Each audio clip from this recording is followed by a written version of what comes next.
Every major event in world history, every major figure in world history appears to be encoded in the Bible.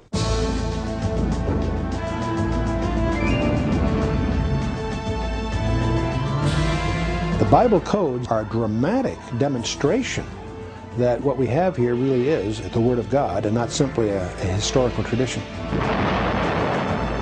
These 66 books, penned by 40 different guys over thousands of years, are collectively a supernaturally given and skillfully engineered message system.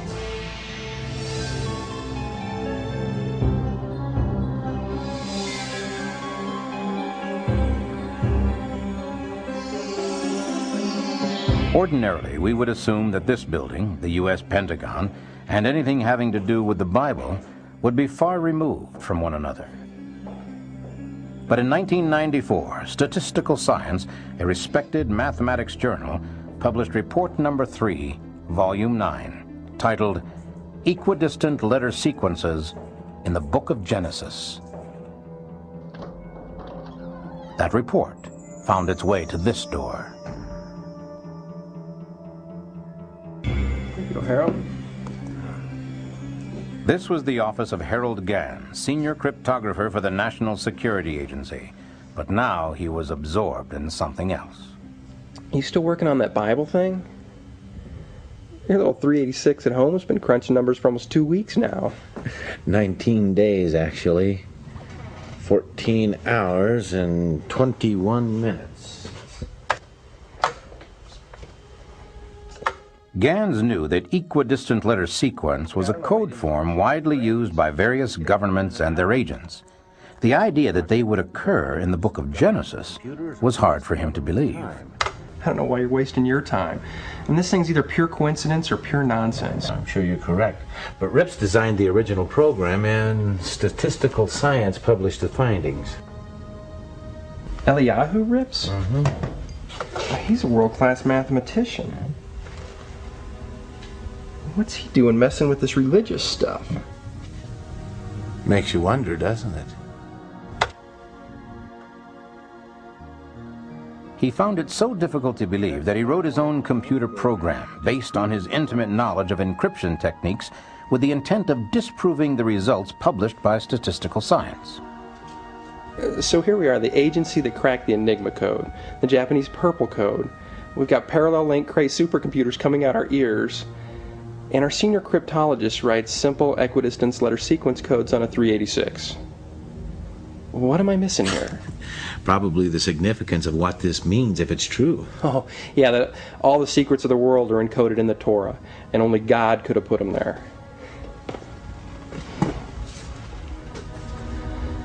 Is it? Is it what? Is it true? Hang around a few minutes and I might be able to give you an answer. What was the significance of these Bible codes? Could there be information encrypted in the book of Genesis having to do with people and places that could not have been known at the time the book was written? If the codes were simply a matter of random chance, the Gans program would soon reveal it. He was sure his wife would soon be calling to tell him his computer had stopped and the p-value, a numeric representation of probability, was a very large number. And that would be the end of it.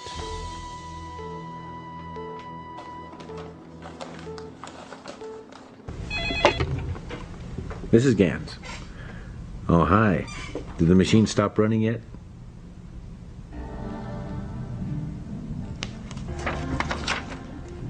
What was that number again?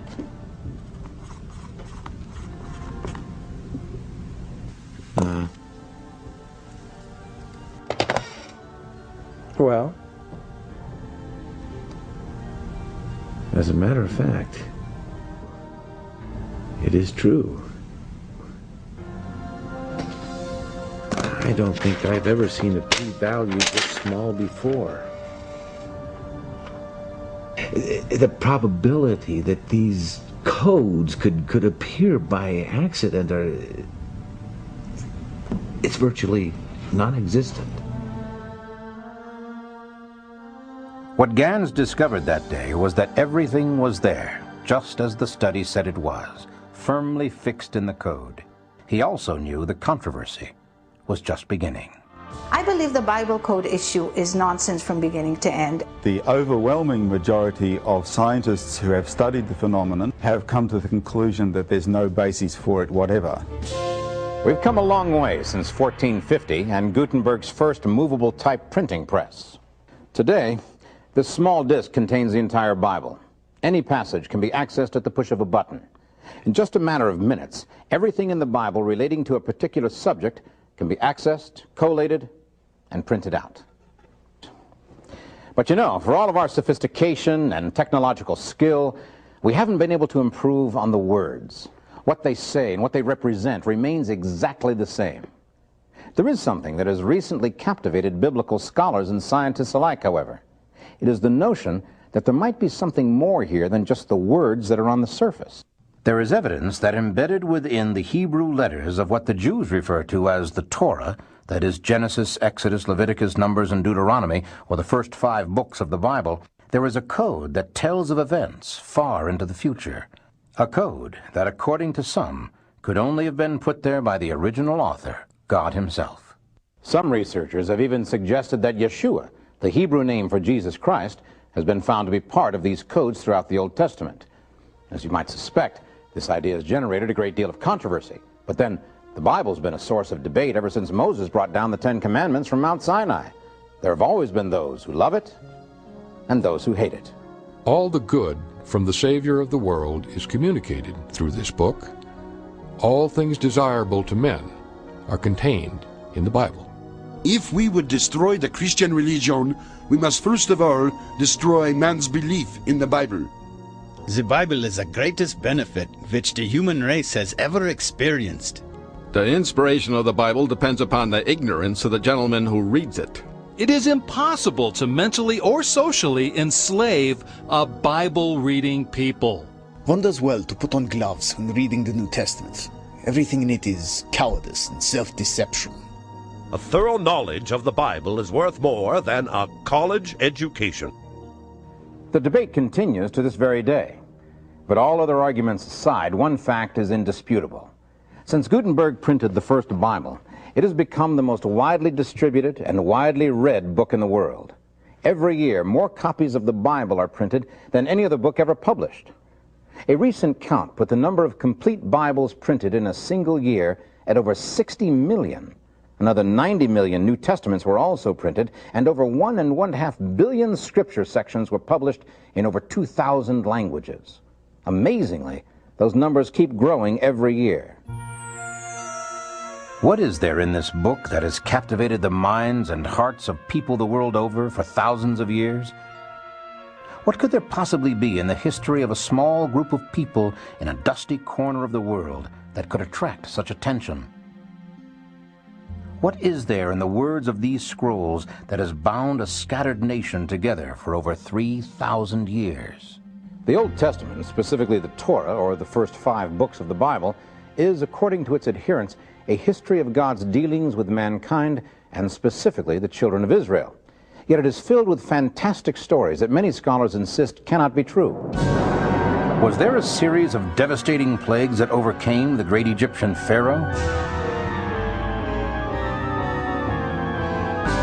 Did a man called Moses actually receive the 10 Commandments and the Mosaic Law directly from God?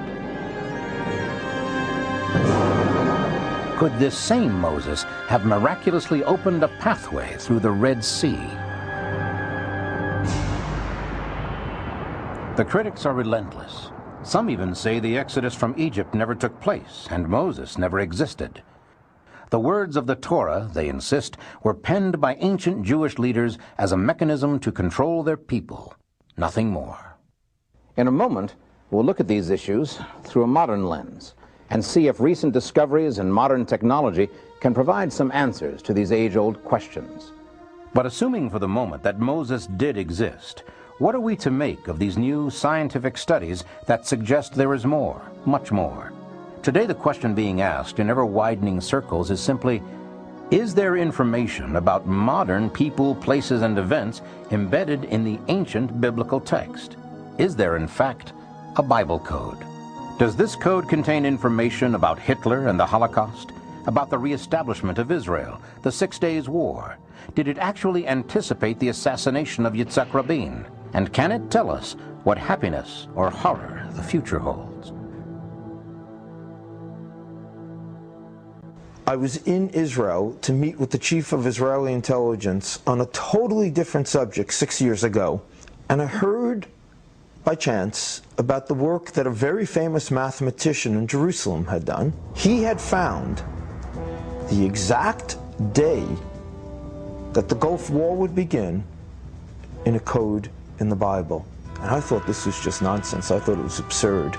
I said, I'm not religious, and began to walk away. Then I checked out this mathematician. Eliyahu Rips is no ordinary person. He's the world's leading expert in group theory, the field of math that underlies quantum physics.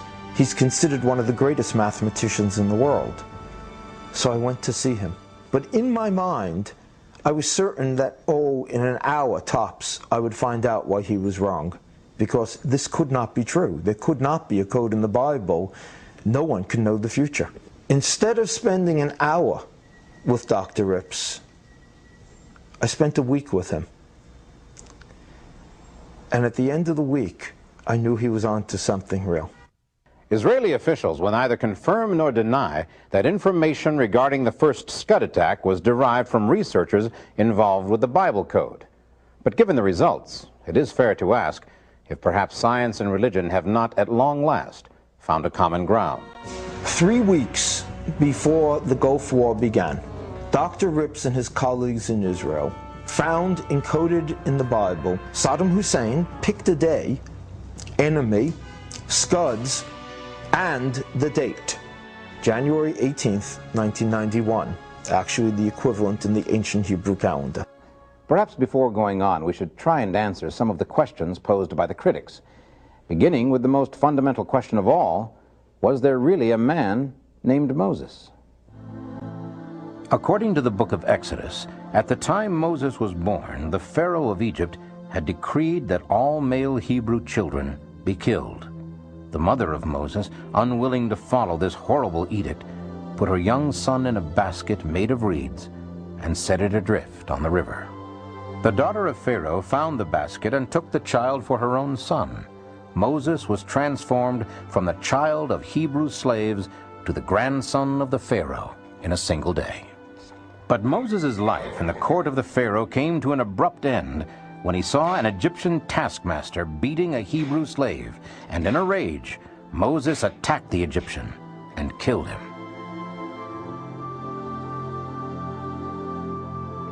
From that moment on, Moses became a fugitive from the wrath of Pharaoh, which brings us to the beginning of the most controversial series of events in the Bible. Moses fled into the desert to escape the Pharaoh's soldiers.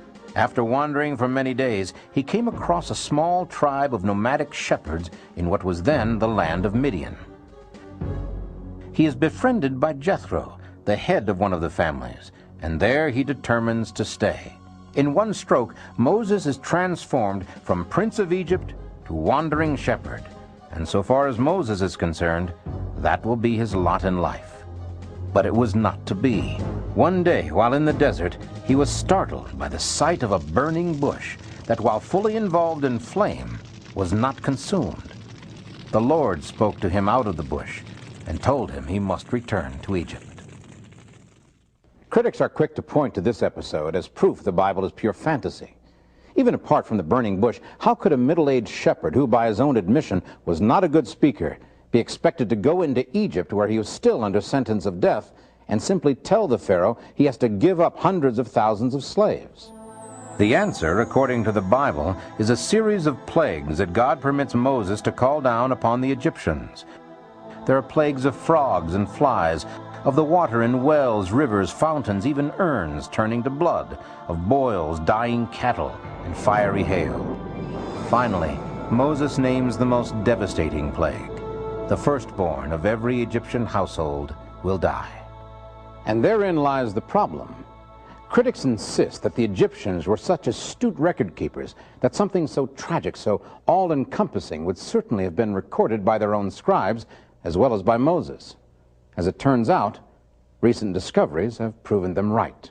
And there's an ancient Egyptian papyrus document called the Ipuwer Papyrus, and it recounts in eyewitness fashion the plague of blood, the plague of cattle disease, the plague of strange fire phenomena, the plague on the firstborn, the strange darkness, all the events that we previously thought we only knew about from the Bible. We can read about it in Egyptian records. Given the severity of these plagues, it is not unlikely that the Pharaoh would at last let the people of Israel go. But somewhere along the line, he had a change of heart. And here the biblical record stands alone in its depiction of what many still regard as an unbelievable miracle. Yet except for this miracle, there would be no Bible or the possibility of a Bible code. Pharaoh's army of chariots was rapidly gaining on the slow-moving mass of humanity trying to make its way across the wilderness of Sinai. Suddenly, they found themselves facing the Red Sea, with the Pharaoh's army closing in from behind. Moses, according to the Bible, raised his arms, and the Lord caused the sea to go back by a strong east wind that provided the children of Israel with an escape route. We can only imagine what a great act of faith it was for the children of Israel to follow the bidding of Moses and rush out into what just moments before had been an impassable sea. The way was open before them, but it was only a narrow strip of land with a wall of water on both sides. Behind them, the Pharaoh's army, bent on destruction, pressed forward. Terrified, but facing certain death, they rushed out onto the narrow bridge of land. It is not hard to imagine the Pharaoh's army coming to a standstill, staring in disbelief at the fleeing Israelites and giving them precious time to complete the crossing.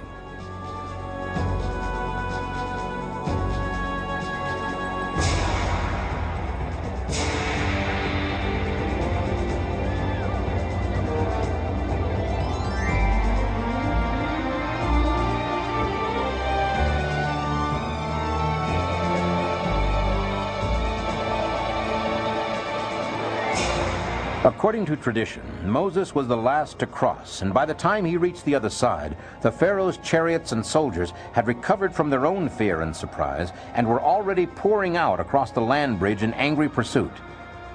Theirs, however, was to be a different fate.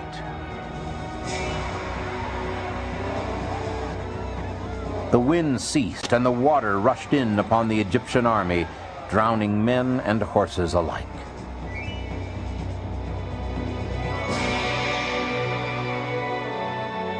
But could such a thing really have happened?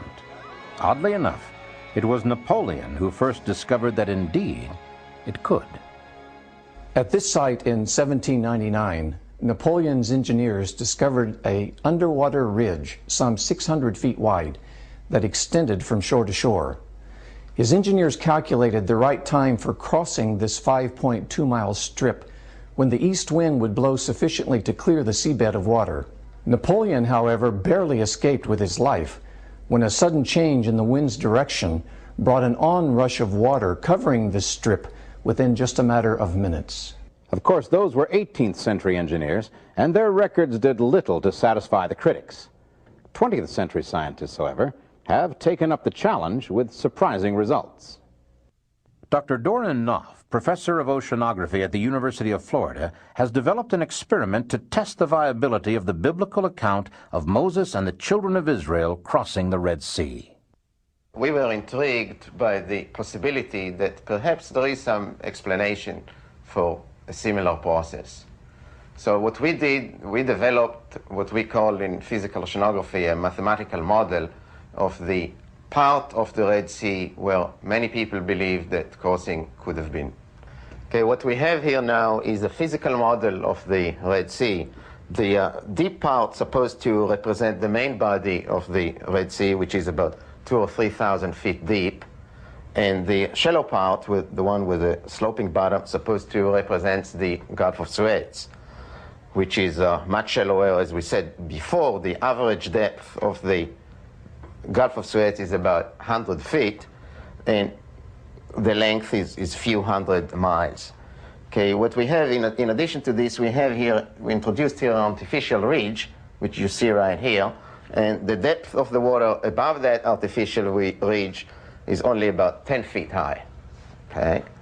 And what I'm going to do is I'm going to let the wind blow from here, and you will see how the water recedes and, in fact, exposes the ridge to the air.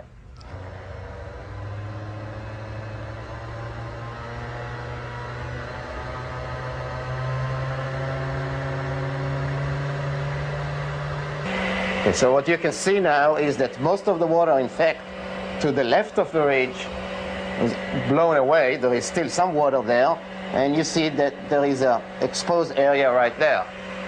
All right?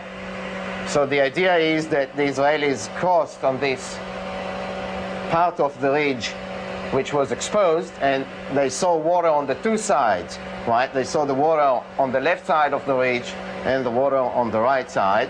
And I'm going to cut the wind off now, and I'm going to do that abruptly, and you will see how it comes back. So let's do that. And of course, what happens after that is that when the wind relaxes, the water wants to come back to the position that it had before, and it does that via a gravity wave, which moves at the speed we calculated to be like 15 feet per second or so, which is, of course, a speed that one cannot escape. Dr. Knopf's experiment demonstrates that the strong east wind could indeed have opened a passage through the Red Sea sufficient for the children of Israel to cross, and as Napoleon demonstrated, once the wind stopped, there could be no escape for the Pharaoh's army. Modern research has shown that it was possible for the fleeing slaves to have crossed the Red Sea at this particular point. But how do we know this is where Moses brought his people? Once again, modern technology shows the way. Literally. Infrared satellite imaging has tracked a large migration of people, their campsites, and their direction across the Sinai Peninsula with an astonishing correlation to the biblical account in Exodus. With satellite infrared photography, there have been major archaeological discoveries found throughout the world. There's a trail that comes down the west branch of the Red Sea. The left-hand branch of it comes down to the tip of the Sinai Peninsula, stops there. It appears to come out the other side and then wanders north to the highest mountain in the area, Jabal al-Lawz. And we did find what I think is important archaeological evidence that something took place at Jabal al-Lawz. We found at the base of this mountain 12 pillars, 18.5 feet in diameter. Why not 7? Why not 11? Why 12? With 12 tribes of Moses fitting so perfectly into that scenario. Additionally, on the flat in front of this mountain, we found a large pile of rocks about 24 feet tall. There's a petroglyph of an Egyptian, not an Arabic drawing, but an Egyptian drawing of the golden calf. And additionally, at the base of the mountain, we found kind of a wing-shaped formation, foundation pointing towards the mountain, and there we found marble, round marble stones. This is some of the stone of it. This rock is not indigenous to that area of Saudi Arabia, let alone to Saudi Arabia. Somebody brought this in a tremendous distance. Something really did take place at this mountain, and it may well have been the Exodus. All these findings seem to confirm the discovery of the real Mount Sinai according to information provided in the Bible. Could this then be the actual route of the Exodus? Are we now within sight of the biblical Mount Sinai and the miraculous meeting that produced the Torah? Modern technology, it seems, can confirm that there was a man called Moses, that there was a massive exodus of people out of Egypt, and that these people did cross the Red Sea and go into the ancient land of Midian, now Saudi Arabia. But was Moses responsible for this book, the Torah, or what we commonly refer to today as the first 5 books of the Bible? And can modern technology confirm what may be the most fantastic biblical discovery of all time, the existence of the Bible code? To find the answer to that question, we must first try and determine how the Torah was actually written. This is important because if the code exists, the plain text would have to be the same today as it was when Moses brought it down from the mountain. After nearly 4,000 years of copying and translation, is that even remotely possible? Dr. Eliyahu Rips decided to find an answer to that question, and in 1982 began an intensive study designed to prove or disprove once and for all the ancient Jewish tradition that holds there are hidden messages encrypted in the Torah. it was 12 years before the completed study was published and came to the attention of Harold Gans. Since that study, the mystery of the Bible codes has sparked worldwide interest in the ancient text and sparked intense debate among scientists and biblical scholars alike. But is the idea of some sort of code in the Bible really new? What, if anything, does the Bible itself have to say about hidden or sealed information within its pages? Haven't there been others over the centuries who have tried to uncover hidden secrets in the pages of the Bible? What, if anything, did they discover? In the next few minutes, we'll try to provide answers to those questions and to what is perhaps the most intriguing question of all. After centuries of being on opposite sides, will science and religion finally come together in a single expression of truth? There are those who suggest they already have. When you stop to think about it, the Bible is truly an amazing book. It took 1,500 years to complete, 40 different writers contributed to its content in 3 languages, and as we know it today, it contains 66 books in 2 testaments, the Old and the New. The question that comes immediately to mind is, how could something so long in the making, so complex, and with so many different authors, possibly contain a code of any kind? There's an ancient tradition among Jews concerning the Torah.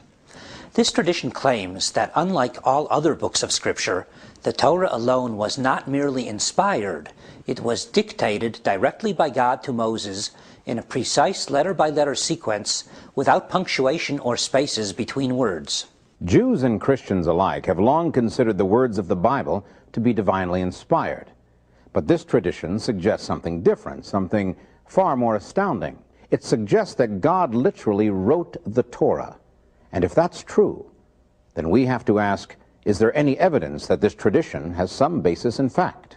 Well, we need to understand that in the ancient texts, there were no spaces between the words. Scholars call this form of writing scripta continua. In other words, it was just a stream of letters. You inferred where the spaces between the words occurred. Archaeologists have discovered 22-line inscription this way. This is a pretty well-established fact in archaeology.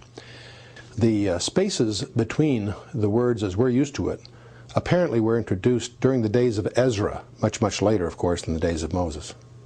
The tradition, it seems, does have some archaeological support. That means that in the 40 days and 40 nights Moses was on Mount Sinai, he was busy writing down, in precise sequence, the entire 304,805 letters of the Torah. The question that jumps out at us is why? What could be the reason for requiring such a strict and difficult construction? It is also part of the tradition that within the precise sequence of letters, there is encrypted information of a sort that only a divine hand could have placed there. However quaint and absurd that might seem, the tradition has a long and highly respected history. Nachmanides, one of the great Jewish sages, teaching in the 12th century, told his students that all of Israel's history could be found in Deuteronomy 32, commonly known as the Song of Moses.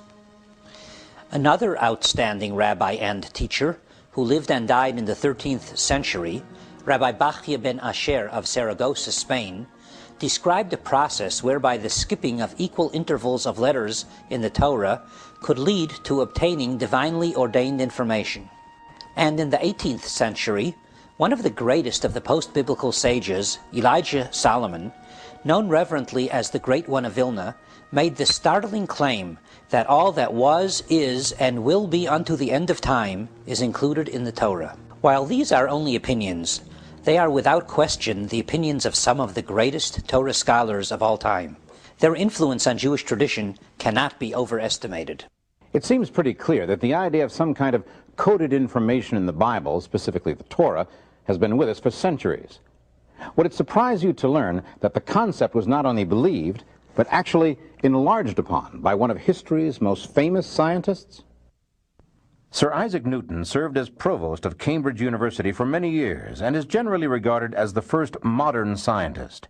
It is Newton who figured out the mechanics of the solar system and is credited with the discovery of the functions of gravity. He was also a firm believer in a biblical code.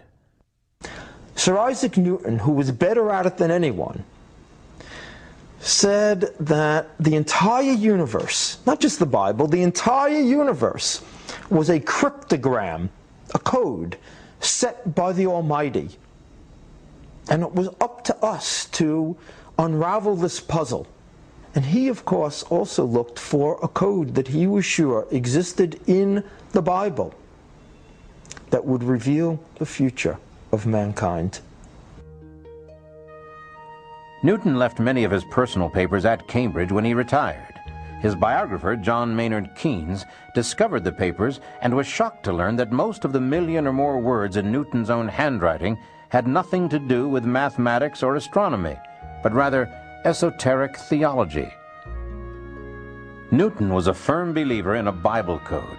He was so certain there was a hidden code in the Bible that he spent over half his life trying to decipher it.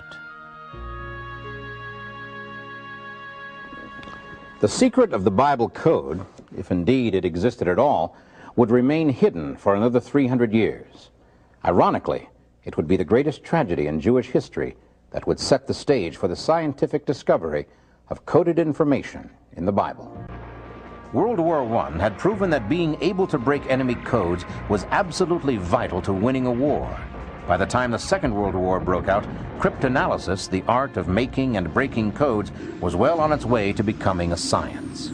A small group of Polish mathematicians had broken the supposedly unbreakable German Enigma code in 1934. When America entered the war, the fledgling U.S. Signal Corps, later the National Security Agency, was able to keep one step ahead of the constantly mutating code, giving Allied generals and admirals advanced knowledge of German strategy. But in order to keep up with the ever-changing code, they had been forced to devise a means of making the large numbers of calculations required. What they came up with was a huge mechanical calculator they called a computation machine. These computation machines made cryptanalysis a viable science. As it turned out, they also gave the United States a huge advantage in harnessing the energy that would change the world.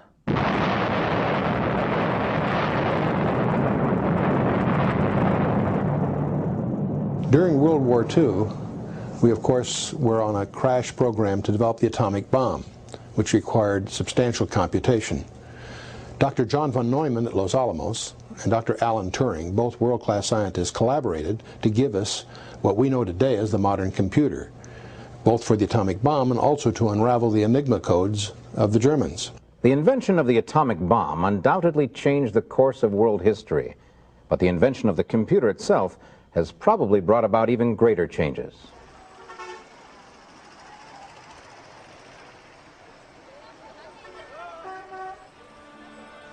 Rabbi Michael Ber Weissmandl, a childhood Talmudic and mathematical prodigy in Czechoslovakia prior to World War II, survived the Holocaust and after the war emigrated to the United States. Weissmandl, while still a young man, had stumbled onto the notes of the 13th century Rabbi Bachya, suggesting that divine information could be derived from the Torah by means of skipping a specific interval of letters. Now, with all the horror behind him, Weissmandl returned to the fascination of his youth, the possibility of a mysterious Bible code.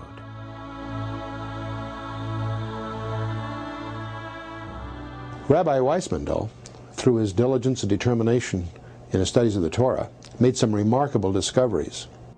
The word Torah in Hebrew consists of 4 letters, a tau, a vav, a resh, and a he, which are equivalent for us to talk about it as if it was a T, an O, an R, and an H. We should note here that the Hebrew alphabet consists of 22 letters that are essentially consonants. Vowels are generally simply inferred. The vav operates sort of what we would consider as an O, but is not considered a vowel. In the book of Genesis, if you go to the first equivalent of a T and count 49 letters and then take the next one, in other words the 50th letter, is the equivalent of what we would consider a vav. It's what we would consider an O. You count another 50 letters, it's a resh, or like our R. You count another 50 letters, and you come to a he, or like an H. In other words, it's as if you found a T-O-R-H at 49 letter intervals. It spells the word Torah. Rather remarkable in its own right, but one of those things you could dismiss as just a happenstance. But when you get to Exodus, you discover the same thing happens. You come to a T, 49 letters plus 1, you get to the O, the R, and the H the same way. And so again, this starts to look very designed. In fact, it's rather interesting that this number 50 are the number of days from the Exodus to the giving of the Torah at Mount Sinai. In pursuing this further, you go to the book of Leviticus, the third book, and nothing like this happens. But you go to the fourth book of the Torah, the book of Numbers, the same thing happens, but only if you spell Torah backwards. Kind of weird. You go to the book of Deuteronomy, again you find the equivalent thing, but only if you spell it backwards. Now, you wonder, what does this mean? And you stand back from it all. It's as if those four books are pointing to the middle book, two forward, two back, to the book of Leviticus. So you examine Leviticus more carefully, and you discover not 49 letter intervals, but 7 letter intervals. Every 8th letter, you have the word Yahweh, or the name of God. And you stand back from this whole thing and you realize the Torah is always pointing to the name of God. Rabbi Weissmandel's discovery is the first modern hint of hidden codes in the Bible, and of course has led to using computer to find others. Professor Daniel Michelson at UCLA has estimated that the probability of Weissmandel's discovery happening by accident is less than 1 in 3 million. This discovery also has great significance to the ancient menorah lampstand, still used in Jewish practices today.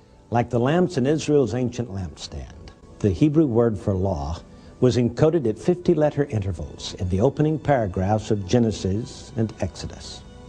The Eastern lamps point toward the servant lamp, the lamp of God, which was elevated above the others. Leviticus reveals that servant lamp design with Yahweh, the Hebrew word for Jehovah, encoded at 8-letter intervals in its opening verse. In the ancient menorah, the Western lamps were reversed to point toward the servant lamp. Following that design, the word Torah was found to be encoded backwards in the introductory paragraphs of Numbers and Deuteronomy. Just as the lamps on either side of Israel's ancient menorah were ignited from the flame of the elevated lamp of God, these 4 encoded Torahs point to the glory of Yahweh, or Jehovah, in Leviticus.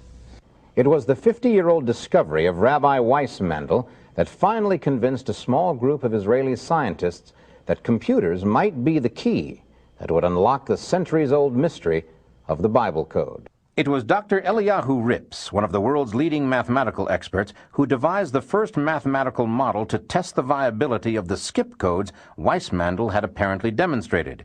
But he soon enlisted the help of Doron Witztum, a graduate student in physics specializing in general relativity, and Yoav Rosenberg, a brilliant young computer scientist. Together, they hoped to prove scientifically whether or not a Bible code existed.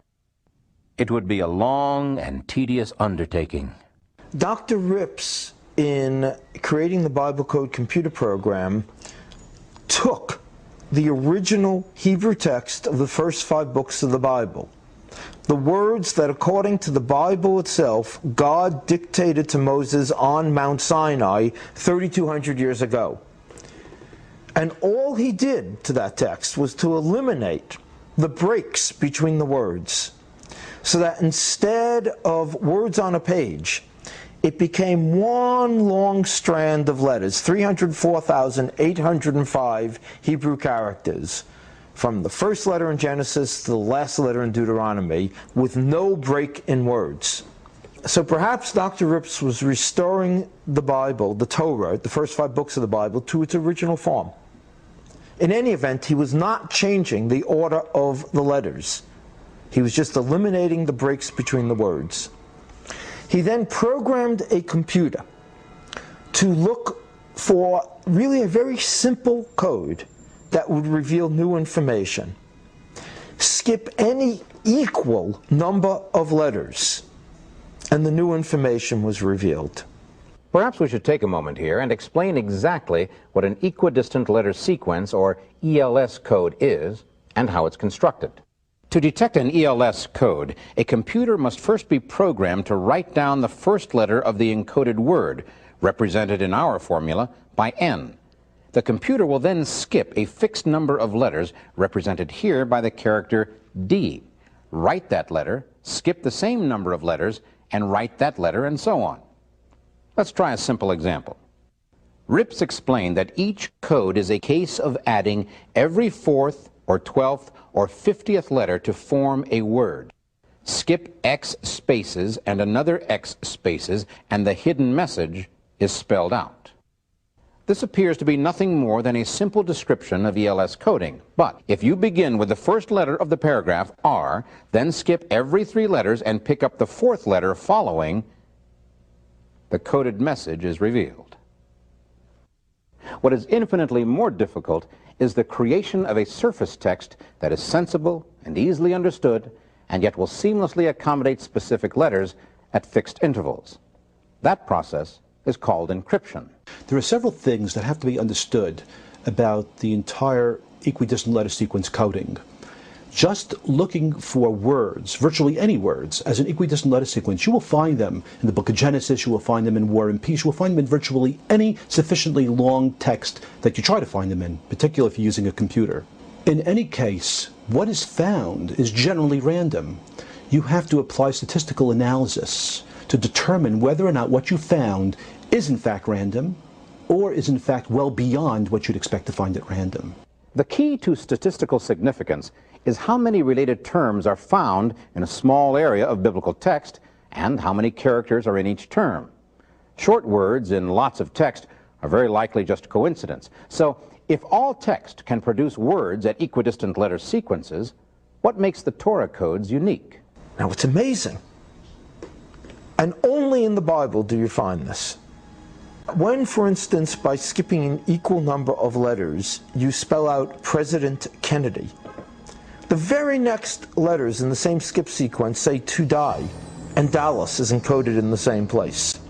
When you look for Shakespeare, the very next words in the same equal distance skip sequence say we'll present plays on stage, and Hamlet and Macbeth are encoded in the same place. You could find Kennedy or Shakespeare in some equal distance skip in any big enough text. If not in War and Peace, look in a bigger book. Eventually you will find some equal distance skip sequence that does spell out the name of any historical figure. But only in the Bible will you find encoded consistently in the same place accurate related information. In order to test the ELS code theory, the research team created a program according to strict scientific and statistical rules. The usable text would be only the book of Genesis, some 78,000 letters. In order to make certain the results could not be tainted by subjective interpretation, they selected the names of 34 of Israel's most famous and revered sages as the target of their search. To make it more difficult, they also asked the program to search for either the target's birth date or death date. After months of work, the incredibly complex mathematical model and program was ready. Now it was up to the computer. The results of this test startled even the researchers. All 34 names were there, coded into the text, along with either their date of birth or date of death. He used statistics correctly, and he found that the information encoded in the Bible was encoded there against odds of 10 million to 1. He looked for the same information in War and Peace and 2 original Hebrew texts, and there found nothing but random letter combinations. Only in the Bible did he find consistent, coherent information against odds of 10 million to 1. Science, it seems, has the key to unlocking the secrets of the Bible codes. Still, there are those who are critical of the discovery. In Part 2 of Secrets of the Bible Code Revealed, the critics will have their say. Also, you'll find out precisely what the Bible codes have revealed about our day, and if there are codes other than ELS codes in the Bible. Don't miss Secrets of the Bible Code Revealed, Part 2.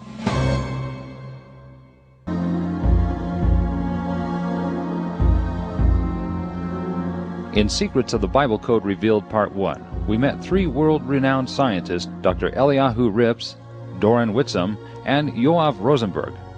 These men, working as a team over a period of 4 years, devised a scientific model for determining whether or not equidistance letter sequence codes were encrypted into the text of the Torah or the Old Testament. The results electrified the religious world and shocked the scientific community. It appeared the codes were real, but could the code researchers defend their findings before their scientific peers?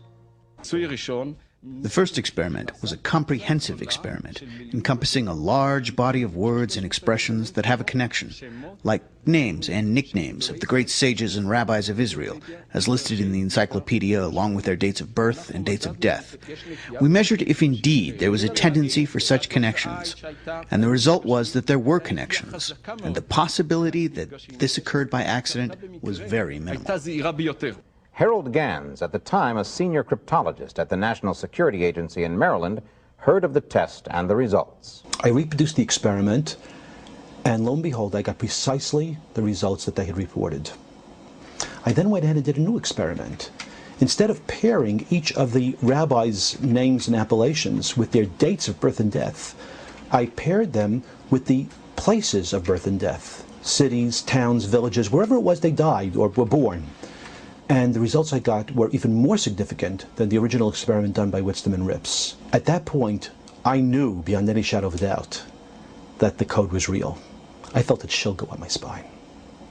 Encouraged by the results, the study was sent to the prestigious American mathematics journal Statistical Science for peer review and possible publication. Indeed, nothing is published in statistical science until it's been thoroughly reviewed by at least one independent referee, and on occasion 2. In this instance, the documentation was submitted to 3 separate referees. Following its publication, a statement was issued by 5 mathematical scholars, 2 from Harvard University, 1 from Yale University, and 2 from Hebrew University, supporting the findings. Robert Koss, the editor of Statistical Science Journal and a professor at Carnegie Mellon University, is quoted as saying, "Our referees were baffled. Their prior beliefs made them think that the book of Genesis could not possibly contain meaningful references to modern-day individuals. Yet when the authors carried out additional checks, the effect persisted. The paper is thus offered to statistical science readers as a challenging puzzle." All my instincts as a scientist and also as a Jew spoke against the possibility of such a phenomenon. Yet despite this, the work of Witztum, Rips, and Rosenberg presents a very strong scientific evidence that under intense scientific experimentation, the phenomenon is shown to exist. I went to meet with mathematicians at Harvard, at Yale, at Hebrew University. And they knew Dr. Rips and they knew about his work, and they all told me the code was real. I asked Dr. Rips to look for things that he didn't know I would ask for until I asked. And then he found them in the Bible code, and he had as a control text the Hebrew translation of War and Peace. In the Bible, the information was encoded, and in War and Peace it was not, time after time after time. Yet in spite of the overwhelming support for the scientific integrity of the initial code research, there are still those scientists who insist it is all just numerological rubbish. You can compare the reaction of this handful of noisy critics toward Dr. Rips's extraordinary discovery to the reaction of both the church and the scientific community to Galileo.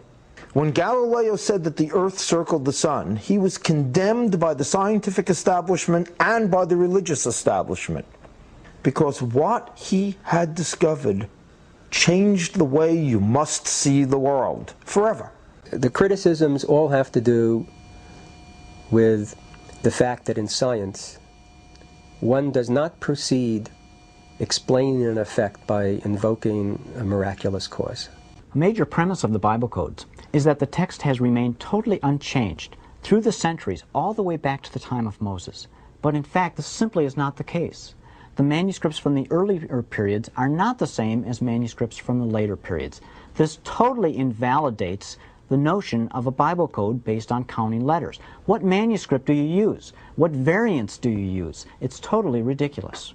The point is well taken, but once again, the experts disagree. Bible scholars have long been aware that over the millennia, the Torah has been preserved with an amazingly small number of letter-level variations. Even to this very day, a Torah scroll is copied by hand from its predecessor, written out according to unchanging rules by scribes who undergo an exacting course of training and preparation. To each of them, the following warning has been passed down through the ages. Should you perchance omit or add one single letter from the Torah, you would thereby destroy all the universe. The text of the Torah has been preserved, not only in pages, lines and words, but even in the exact spelling of every word. In the Ashkenazic text I found 9 words, the spelling of which is not exact to my opinion, but in the Yemenite text preserved the exact spelling of every word without even one exception. It cannot be said, of course, that the text of the Torah used worldwide today in Jewish practice is the original text. No process carried out by humans can possibly be perfect, but the small number of errors that are known to have crept in over the centuries is striking. The question of the reliability of the text is, however, only one point of contention. In spite of the years of testing and peer review, many prominent mathematicians still believe any words or combinations of words found in the Bible code, no matter how closely aligned, are at best matters of random chance, and at worst, the result of text manipulation. The computer can look in so many different ways at a text that finding hidden messages in it is almost guaranteed. For example, I looked at the United Nations Convention on the Law of the Sea, and I found in there the hidden message, "Hear all the law of the sea." I looked at the text of Moby Dick and I found the hidden message, "Oceans hold joy." Both of these are extremely unlikely to occur by chance, yet they did occur. People have claimed that they found similar codes in Moby Dick and War and Peace, that they could find similar codes in any text of one's choice. That is absolute nonsense. They have indeed produced counterfeit codes in War and Peace and in Moby Dick, and they can produce them in virtually any text. They are not the same as the real thing. They are not done a priori. They are done by cheating. Their claim is that since we can cheat on the data and bias the experiment to do whatever we want, therefore Witztum and Rips could have done the same, and therefore we shall assume that they have done the same. They do not deal at all with the fact that my city's experiment proves that that is not the case. And by the way, to accept their challenge, I would say I would like to see them try to produce an experiment like my city's experiment to confirm their rabbi's experiment that succeeded so well in War and Peace. They haven't done so. They haven't even addressed the city's experiment because it proves that in fact there was no such manipulation. What they have done is very similar to what Witztum and Rips have done. To the layperson, to the expert, they have nothing in common.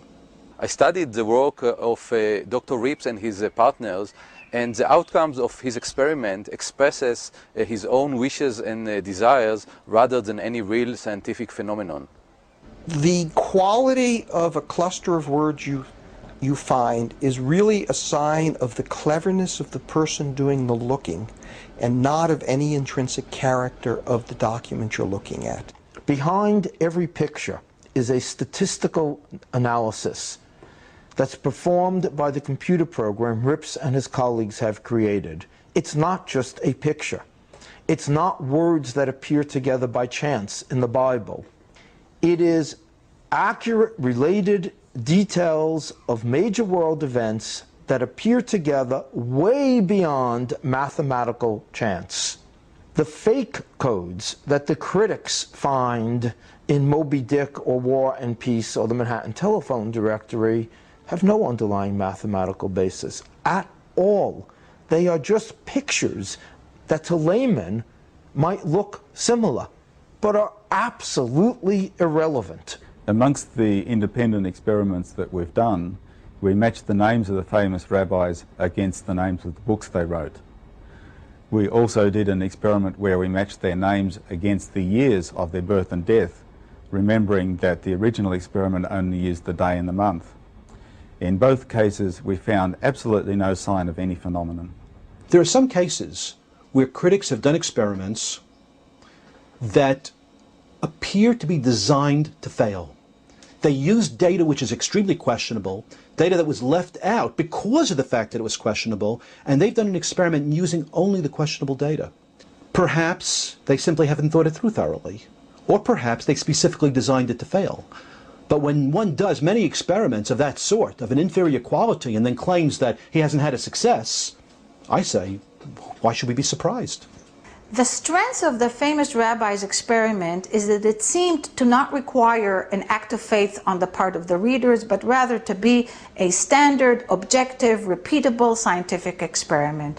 Close examination of this evidence shows it to be completely subjective and arbitrary, completely reliant on faith in the honesty of the people who did it, and that disqualifies it as being scientific evidence. Professor Rips is an honest man.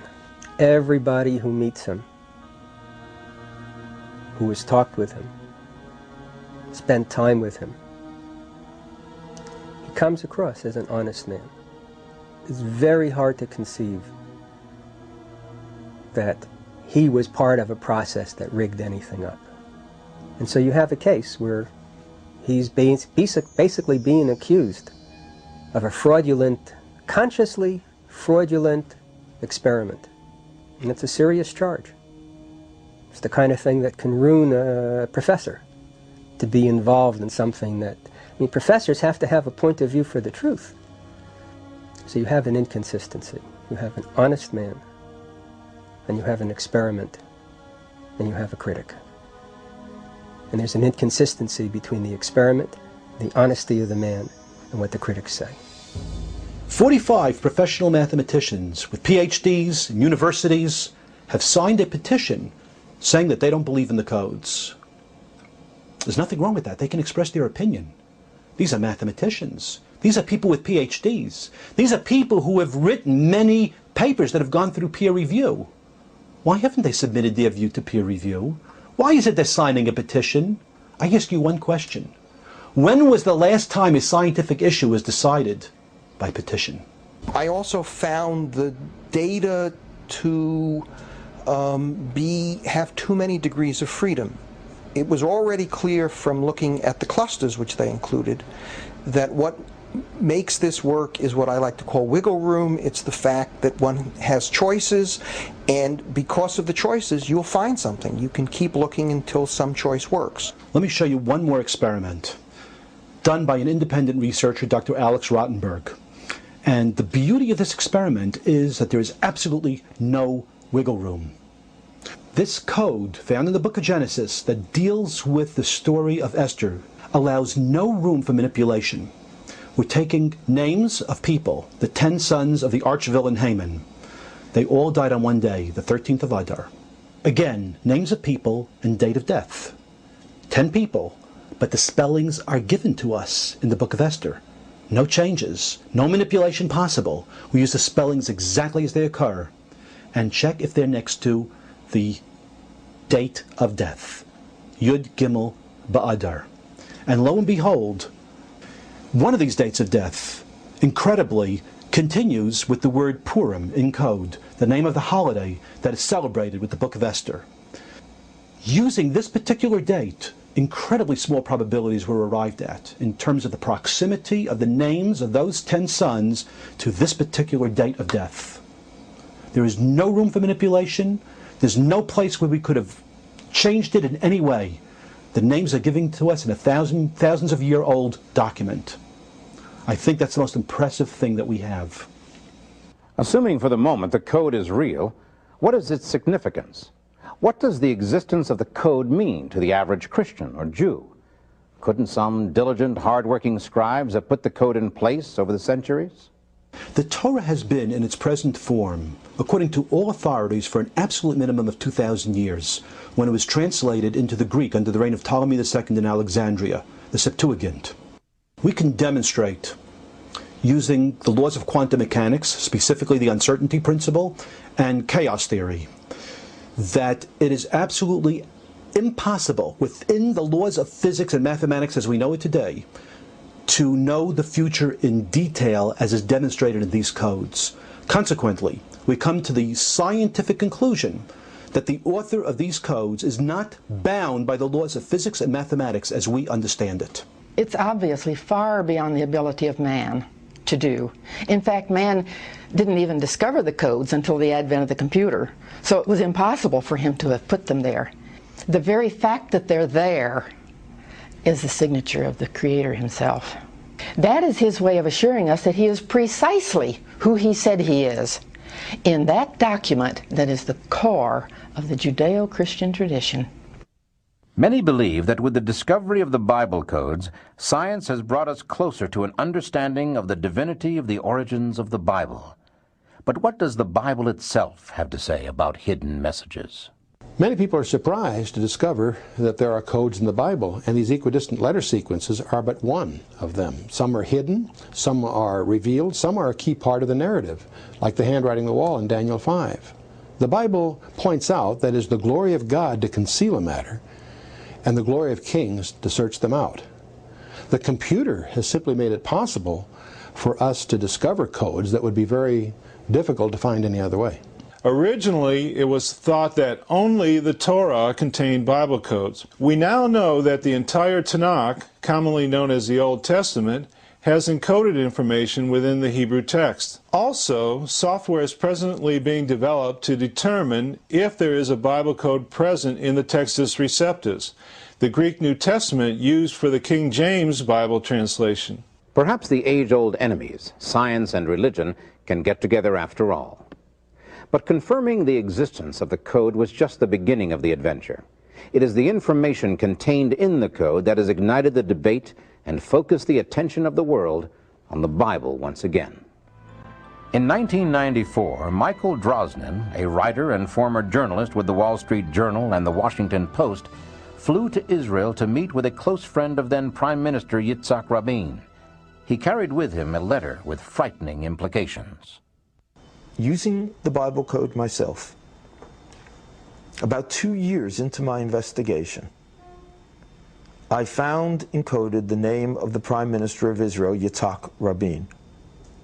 The only time his name was encoded in the Bible, and crossing his name, as plain as day, were the words, "Assassin will assassinate." I was shocked. So I flew to Israel, and I met with Yitzhak Rabin's closest friend, a very well-known Israeli writer, Chaim Guri.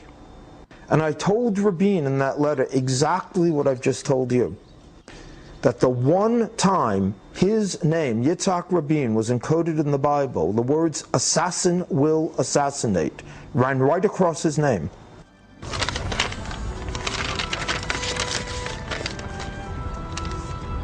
Are you seriously suggesting the Torah actually says that Rabin will be assassinated? All I can tell you is what's in there. Will you give him the letter? In his letter, Michael Drosnin told the Prime Minister, "I have uncovered information that suggests your life is in danger." He went on to explain that it was an Israeli mathematician that had discovered a hidden code in the Bible that appears to reveal the details of events that took place thousands of years after the Bible was written.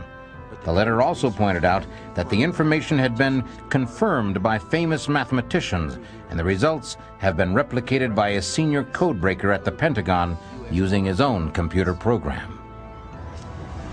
This should not be ignored. Guri read the letter, but his response was not very encouraging. All right, I'll take it to him. But I know the Prime Minister, and I don't believe he'll pay any attention to these Bible codes.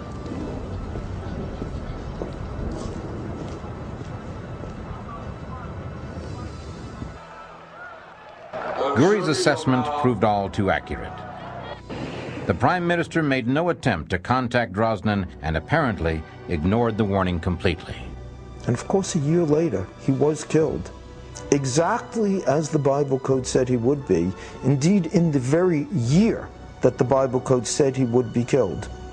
All found a year in advance. I failed because I had tried to warn the Prime Minister. I had managed to put the warning in his hands. He had ignored the warning, and now he was dead. I do not control what anyone does, let alone what a prime minister does. I'm used to reporting on events that already have taken place, not telling people what might happen tomorrow. It's a very strange position for me to be in as a reporter, but I cannot ignore this. I'm doing only what I've always done as a reporter. I'm checking out the information, and once I determine it's accurate, I'm sharing it with as many people as possible. But yeah, the responsibility does feel larger. There's no question of it. In his book, The Bible Code, Michael Drosnin explains a series of events in some detail. However, Drosnin's discovery of the Rabin assassination in the Bible Code has triggered controversy on a whole new level. Can the code be used to let us see into the future? If not, what purpose does it serve? The Bible codes are there so when the future happens, it confirms Scripture as the divinely inspired Word of God. The Bible Code reveals accurate details about people and events that took place who lived long after the Bible was written. We can go to events as recent as the bombing in Oklahoma, where we have the name of the building that was blown up, the Marah building, encoded, Oklahoma encoded, even the name of the man who was arrested and convicted for the crime, Timothy McVeigh, all encoded in a document that's 3,000 years old. Watergate is encoded. The one time that word appears, there's a question. Who is he? President, but he was kicked out. Economic crisis is encoded one time in the Bible, and with it is the year of the great stock market crash, the year the Great Depression began, 1929. The collision of the comet with Jupiter in July 1994, found 2 months before the collision took place, was encoded twice in the Old Testament, with the exact name of the comet, Shoemaker-Levy, which had only been discovered a year earlier. In both cases, the name of the comet actually crossed the name of the planet, Jupiter, and in one of the encodings, we had the exact day of impact. Of course, World War II and the Holocaust are very clearly encoded in extraordinary detail. We have Hitler encoded with Nazi and enemy, an evil man, and slaughter. The whole world was saddened and astonished when Lady Di tragically was killed in an accident in Paris, France. Yet when we began to do research with the computer program, we were astonished to discover that even this event had been recorded in ELS codes 3,500 years before it occurred. We found the name Princess and Diana encoded at the same ELS distance. Then beside it we found the word Spencer, her real name, together with Wales, as she was the Princess of Wales. Then in the surrounding verses we found encoded France and Paris. Then we looked and discovered tunnel and river. We found the very year 5757, which is 1997 in our calendar. We found Av, the month of August when she was killed. Most remarkably of all, we found the name Fayed, her companion in that tragic accident. All of this encoded 35 centuries before the event actually occurred. Logic tells me that the Bible was encoded to give us very important information. It was encoded, certainly, by some intelligence that could see ahead, across time. It was encoded in such a way that it would be found right now, by a technology that would exist for the first time now, the computer. When going into the future, we have to guess at the words because the event hasn't happened yet. We don't know what it is. As soon as you start guessing the words, as soon as you start guessing the context and trying to determine what would be the event that would use these words, you're out of the realm of science. You're guessing. It's subjective. It's not scientific anymore. The Bible code does not give us one predetermined future. It tells us all of our possible futures. And by having this information in advance, we can prevent the worst dangers from ever taking place. The more important question might be, will we, in the final analysis, believe what we learn? News from around the world. Nations, as well as individuals, seem to have a knack for ignoring important warnings. World War II gives us some excellent examples. Prior to America's entrance into World War II, the Japanese adapted the German Enigma code into an advanced variation the Allies called Purple. A brilliant cryptographer by the name of William Friedman, head of the fledgling Signal Intelligence Agency, was determined to crack it. With unbelievable dedication, Friedman almost single-handedly cracked the code in just over 20 months. His effort had been so intense that upon completing the task, he suffered a complete mental collapse. But the impossible had been accomplished.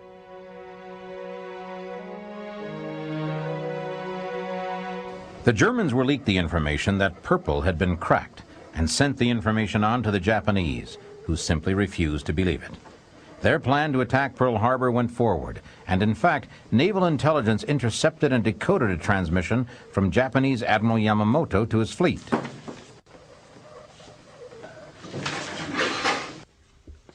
The Japanese refused to believe their code could be broken, but now it was America's turn. Naval intelligence had in their hands confirmation that the Japanese fleet was heading toward Pearl Harbor. The monumental effort Friedman had put forth was about to pay off. Or was it? What is this? It just came in, sir. Our boys back at Signal have broken Purple. Sure they have. Have you told anyone about this? No, sir. Then don't. Those guys over at Signal haven't cracked that code. I think somebody's trying to see if we're awake over here. But, sir... That's all.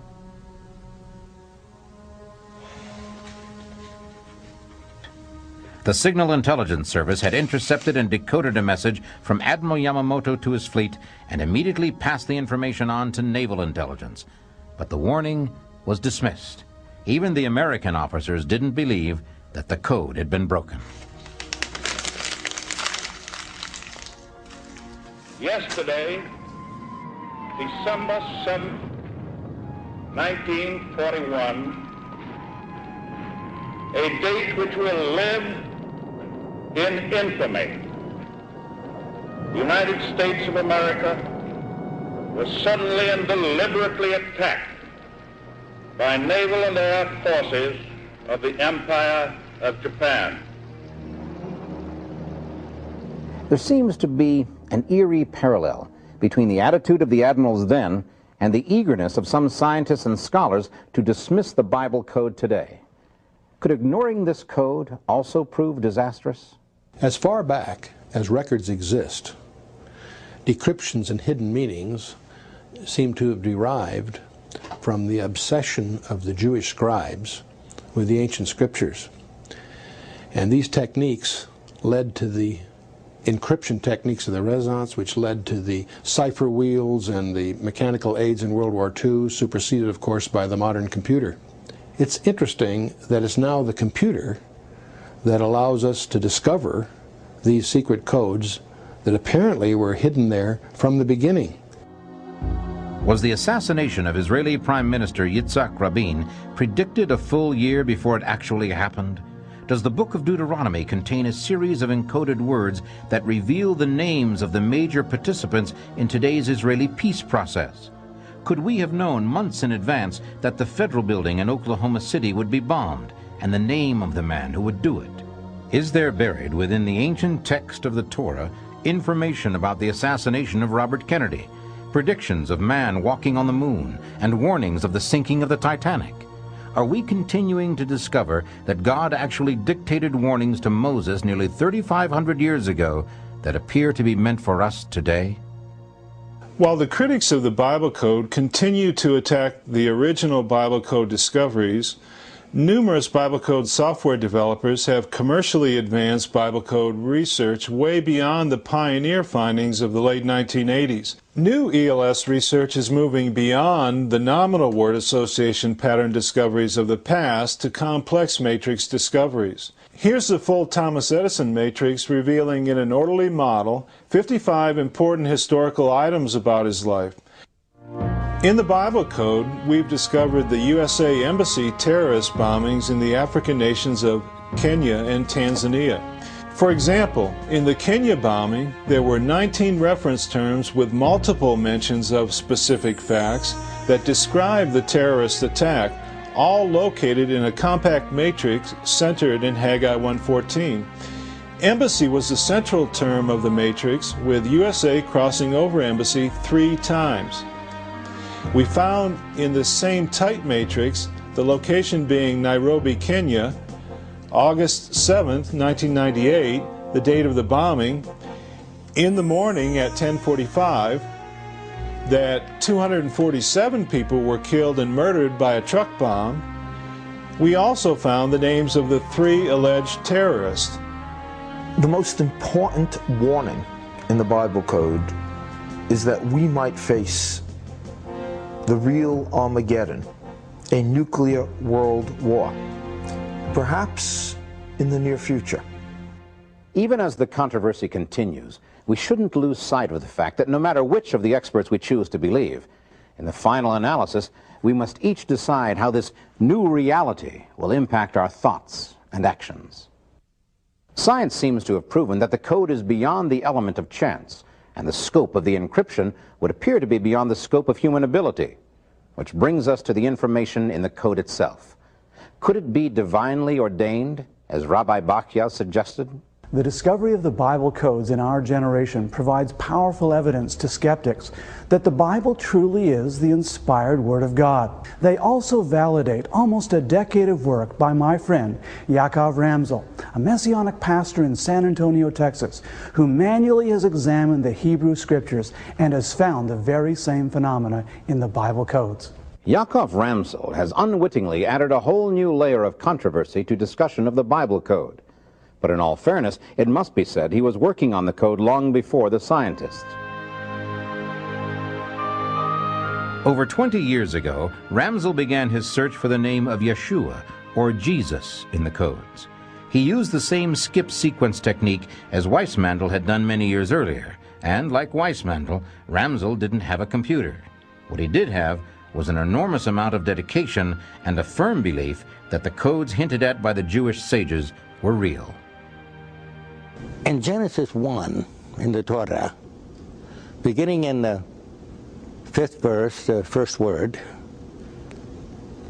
counting every 172 letters, spells the name Yeshua in Hebrew, which means Jesus. Then at the end of the Torah in Deuteronomy, starting at the very last portion, counting in reverse every 172 letters, spells HaMashiach, the Messiah. In Genesis 20 and verse 2, counting every 5 letters in there, Hakarek Ot Shlav in Hebrew, which means in English, the lattice work of the equidistant letter sequence. The meaning of the insight is the method by which we found it. Now, if this is not scientific, I don't believe there's anything scientific. This is the most remarkable insight proving that the letter sequence is ethical, it's mathematical, it's scientific, and it sets a pattern. And we have the 10 Commandments recorded in Exodus 20th chapter.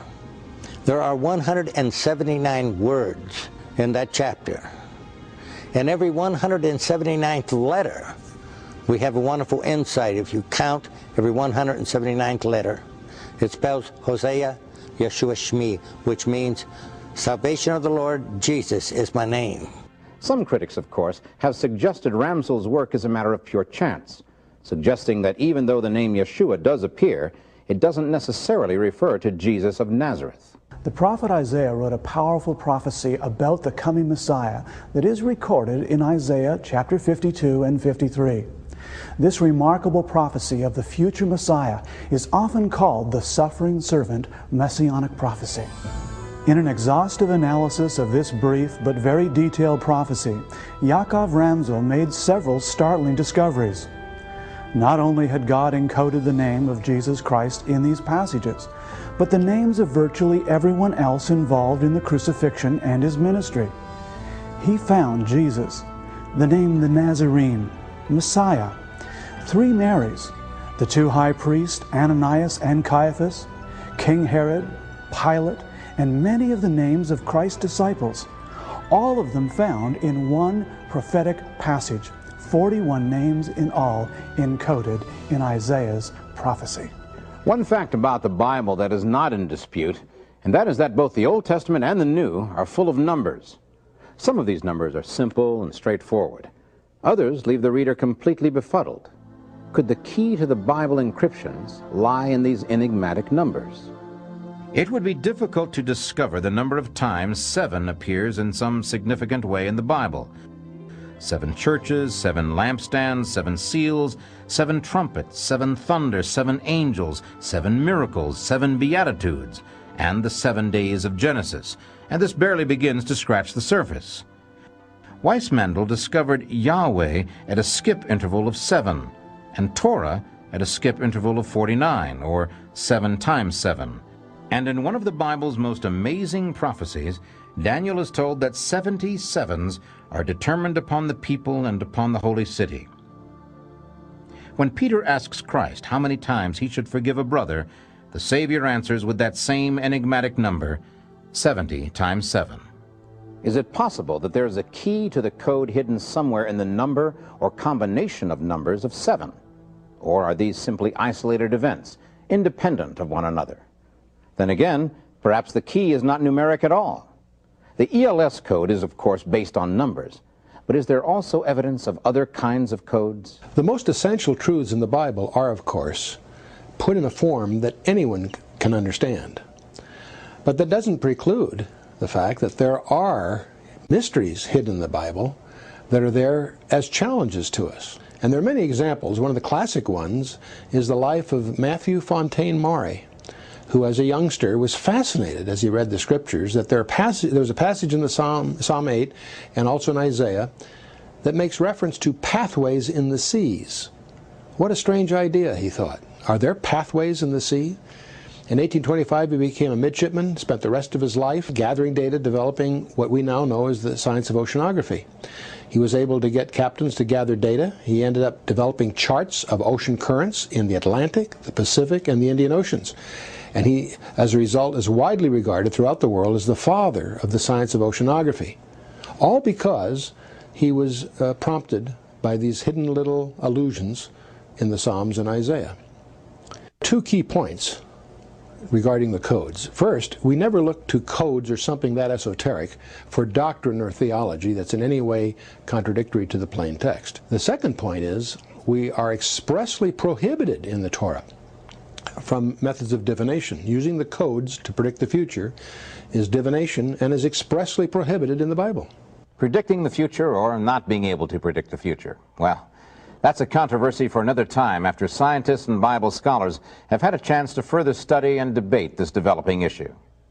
There is a way you can check all this out for yourself. The Bible code is no longer just a name of a scientific research paper. It's also a computer program available on CD-ROM. Bible code software is easy to use, even if the user has no knowledge of Hebrew. The procedure is very simple. First, select the range of text you wish to examine. For example, we will choose from the start of Genesis to the end of Exodus. Now select the range of skips you want the computer to use. We will use for this example a minimum of 10,000 and a maximum of 11,000. Now comes the most important part. Select the word or phrase you want the computer to find in the specified text. For our example, we will use the name Jesus. Click the First Names dictionary and search for the name Jesus. Click on it and the program will automatically insert Yeshua, which is Hebrew for Jesus. Hit the Find Command button and the computer will immediately begin searching the specified text. A progress bar tracks the search and a status box tells you how many times the computer has found the Hebrew name for Jesus. Once the name is found, the program shows it on a matrix. And then it will identify other Hebrew words, such as Nazarene, in the same matrix. Then automatically it will give the English translations. Computer Bible code software research and development is moving at light-year speed, yet it will be years before the full extent of what the Bible code has to tell us is fully known. The new matrix decoding systems, combined with translation software, lexicons, and dictionary searches, open up the strong possibilities that people may be able to find themselves and/or future events in the Bible code. Certainly it seems harmless enough, but the original code researchers warn that even though the computer makes it easy, the process is complex, and the results could easily be misinterpreted. The worst thing that could happen is that some people might interpret what they find in the Bible code as commandments, telling them what to do. But nothing of that nature can or even should be inferred. But in spite of the inherent complexities of knowing too little about too much and drawing unwarranted conclusions from them, code researchers and critics alike have found a great deal to ponder in the code research. For many, it has meant a re-examination of long-held but forgotten beliefs. For others, a strengthening of their faith. And for still others, it is just another shot fired in the long war between religionists and humanists. But since even much of the plain surface text of the Bible is still being debated, it should not surprise us that opening the time lock that has sealed the ELS codes for so many centuries has raised some controversy. I believe God, in His prophetic foreknowledge, knew that our generation would be the most skeptical and the most scientific and computer-literate generation in history. And therefore, I believe, knowing this, He has provided one last measure of evidence to our generation so that our generation would be without excuse. I think if the Bible codes are demonstrated to be real and valid, then in fact both Jews and Christians will have to re-examine their texts and see truly how they impact on their lives. What are the implications to the world if the Bible code is real? It's hard to say. People believe what they want to believe. People do really what they want to do. One would like to believe that if people took the Bible more seriously, there would be less crime, there would be less hurt, there would be less wars. Everyone would love each other as a human being. I hope it would make a big difference. I think the fact is the world will ignore much of the information. It's ignored important lessons in the past. However, the message will be examine how you run your life. I think the implications for Christianity of the Bible codes, to the extent they get increasingly validated and people begin to realize what they are staggering, because we're long overdue as Christians in taking the Bible seriously. The great tragedy is that most Christians have no comprehension of how reliable and how authoritative our Bible really is. And the Bible codes are exciting, if for no other reason. They cause people to realize that we have something in our hands that's more than simply a collection of colorful legends and moral principles. There's something far more profound in our hands. For both Jews and Christians alike, it gives us solid scientific evidence that the Bible, which is the Bible for both of our religions, is not the product of a human hand. I think that's very important. If the Bible codes are what they appear to be, evidence of authentication that this collection of 66 books, in fact, comes from an ultimate author, that implies that we have a destiny for which we are going to be accountable. And deep down inside, that's discomforting.